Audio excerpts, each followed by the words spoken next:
I, as you probably have heard, have received a very gracious message from the Vice President congratulating me for winning the election.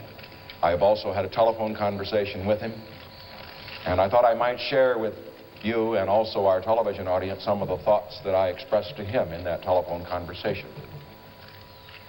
I congratulated him for his gallant and courageous fight against great odds. I admire a fighter, and he proved himself to be one.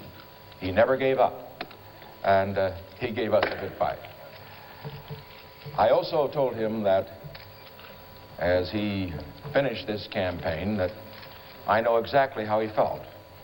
I know how it feels to lose a close one.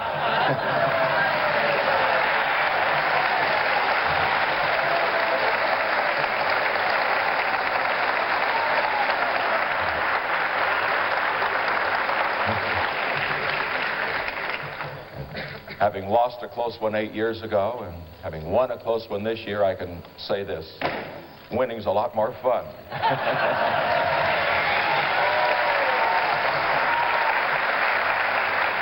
But I would like to express to him and also to the thousands that work for him, because he, like myself, had a great corps of volunteer workers, many young people as well as others, a bit of philosophy that has guided me through the years of defeat toward this victory, and it is this: a great philosophy is never won without defeat.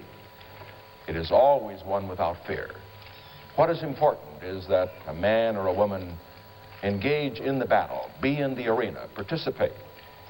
And I hope that all of those that supported Mr. Humphrey will continue their interest in politics. They will perhaps be in the other party. We may be contesting again, who knows.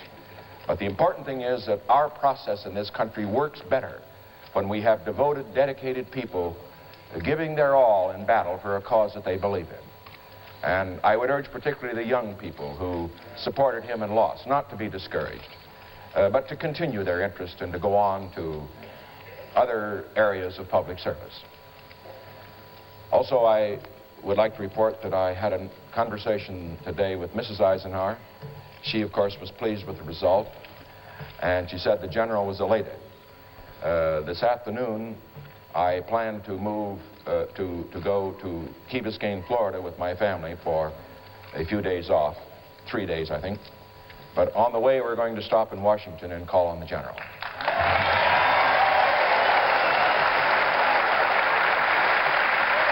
And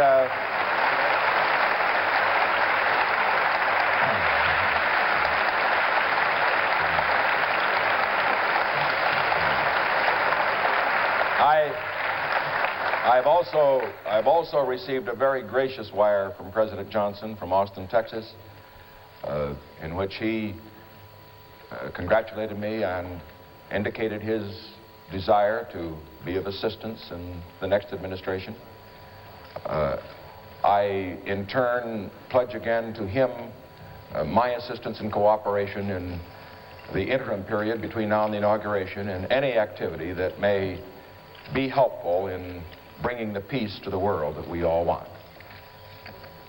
And then one final thought that I would like to leave with regard to the character of the new administration.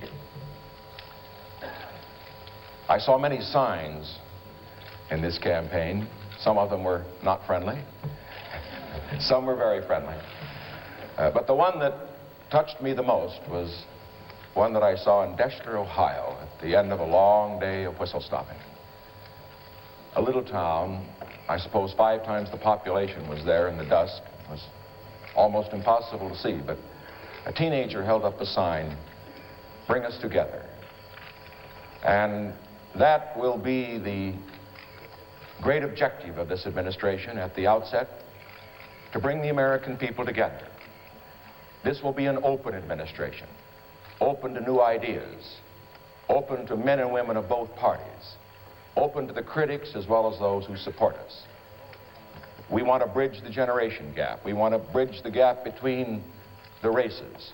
We want to bring America together And I am confident that this task is one that we can undertake and one in which we will be successful. And finally, if I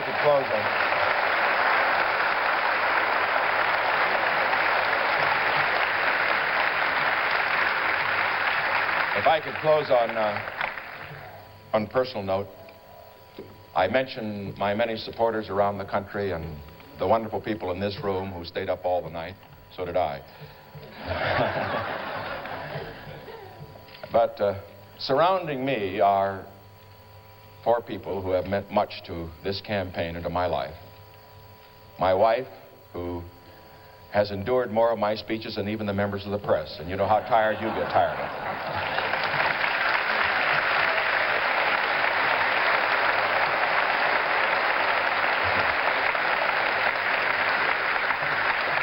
Believe me, it takes a real trooper to hear a speech over and over again for 21 years, and activism is new each time. And of course, my 2 daughters who were able to participate in this campaign and gave us a tremendous lift by their campaigning all over the country in 35 states. And David Eisenhower, who campaigned very effectively in his own right. Now, I think all of you probably wondered how I felt about winning the election, and naturally in my press conferences I always gave the appearance of complete optimism. We were going to win. That is what you have to say. But I want all of you to know that there are moments when we have doubts. And all of us had doubts, but there was one member of our family I learned that had no doubts at all. Because immediately after we saw the final return this morning at 9:30 or so on television, that the Illinois votes were now considered to be in our column, my daughter Julie asked me to come into her room, that she had a present for me that she had made and worked on all the time during these trips that she was taking across the country. And when you see this present, you will see she never had any doubt at all. Here it is.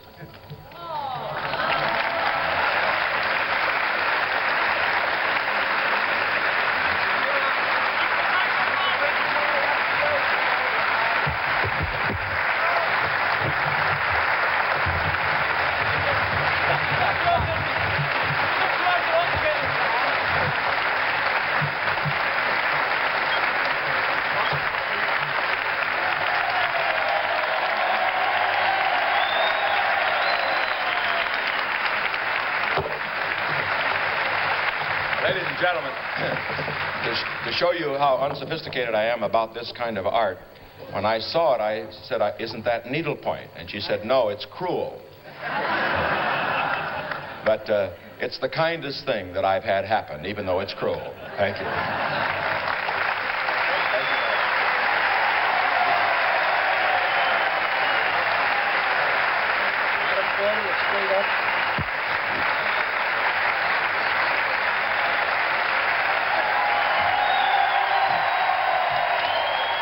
And so the president-elect, Mr. Nixon, leaving the ballroom at the Waldorf Astoria Hotel, heading for Key Biscayne through Washington, where he will call on former President Eisenhower and discuss his future with a former job holder.